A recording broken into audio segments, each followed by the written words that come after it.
Okay, so we're going to do scenario 2 for hypothesis testing, and we're still going to be working with the steel bar scenario.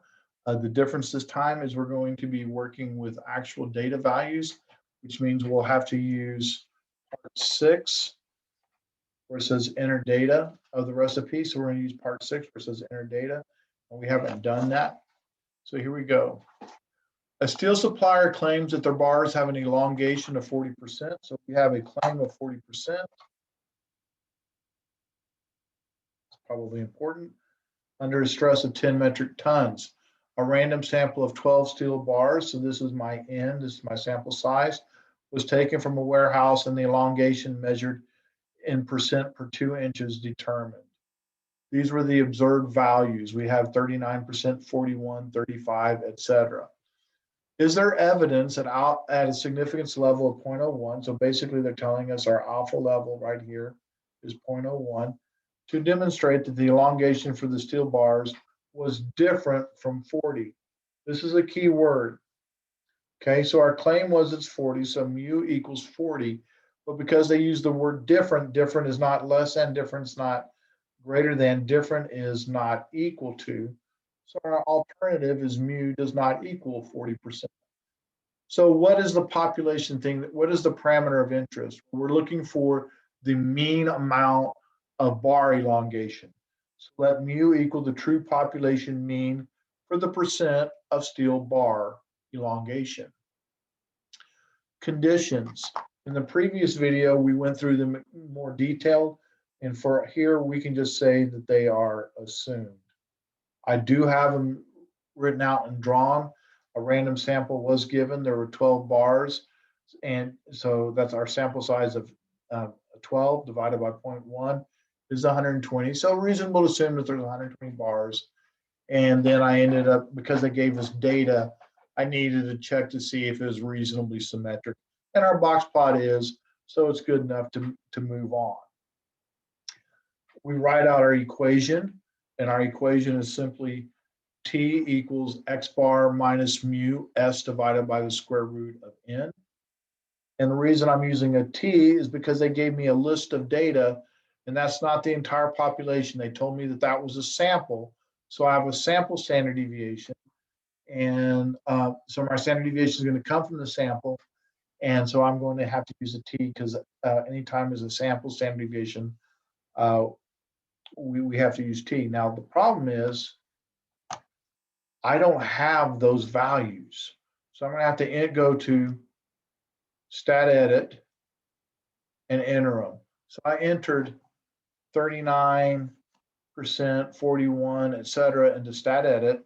And real quickly, the way I got there, in case you forgot, stat, and then edit's highlighted, press enter. All right, so that takes me there. So I entered that data. And once I had that data there, I went stat, calc, one variable statistics, and I ended up getting 37.58 for my X bar and 3.175 for my S. And we already knew our sample size was 12. So once I had that, I can go ahead and input that into my equation. But before I do that, I want to draw a graph of what this looks like. So what this looks like is we have a claimed mean of 40. All right, so we have a claimed mean of 40. So this is our claimed mean. But then we ended up with an X bar of 37.58. And obviously it's lower than 40. So I'm on this side. So we shaded this direction. So I want the probability that I would get an X bar less than 37.58. But there's a problem here. Because this is a less than, and I wrote less than, and that's the way I shaded it, but this was not equal. All right. So because that's the case, I need to put a 2 times in front. All right. And the only time I ever have to do the 2 times in front is if I'm working with a not equal. Otherwise, I don't have to do that. So I'm going to start plugging in my values into my equation. So I'm going to plug in 40 for the mean, 37.58 for the sample mean, 3.175 for the standard deviation, and 12 for my sample size. And once I've done that, I can go ahead and solve this. So stat, hope my calculator holds together before it runs out of battery. Stats, test, number 2 is t-test. If you're over here at stats, which you probably are, arrow to the left and press enter so the data is highlighted. We press in our mean of 40. Now my data, I stored it in L1, so second one. And then I just need to use the not equal button. So make sure not equal is highlighted. And I end up getting t is equal to negative 2.638. So if I calculated this out, this would get me negative 2.638 with a probability of 0.0231. So my p-value is 0.0231, which is greater than the alpha value of 0.01. Make them the same length, and 231 is definitely larger than 100.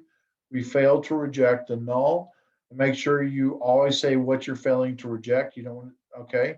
So failing to reject the hoe or failing to reject the null is fine. So then we write out our conclusion. Our p-value is what we just calculated right here. Our decision was we failed to reject the null. We got that right here. There is not sufficient evidence that came from the template at alpha equals 0.01. They told us this to suggest that the true population mean steel bar elongation is different because we use the not equal phrase from our alternative than 40%. We still haven't answered the question in simplified terms. Is there evidence at significance level to demonstrate that the elongation for the steel bars was different from 40? Now, technically, we did answer it, but we answered it in statistical terms. And if you start talking p-values and null, et cetera, most people don't know what you're talking about. So you need to put it in simple terms. And based on this sample, we cannot conclude that the steel bar elongation is different than 40%. So basically, we can't reject the 40%. In other words, it's possibly making them at 40%. Don't know. Our sample says it's a little bit less, but it's close enough that maybe it really is at 40%. All right. And that will conclude that.